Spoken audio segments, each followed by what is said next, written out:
Koto mahana me he kauta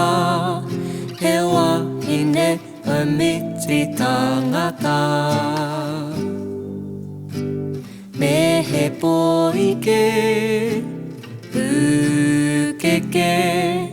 he kohanga mo tēnei pipi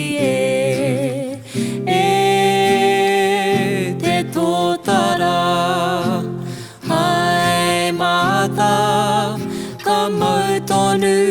ki tō aroha ko wai ka tohu tō hinga i te mumu i te wānui a tāne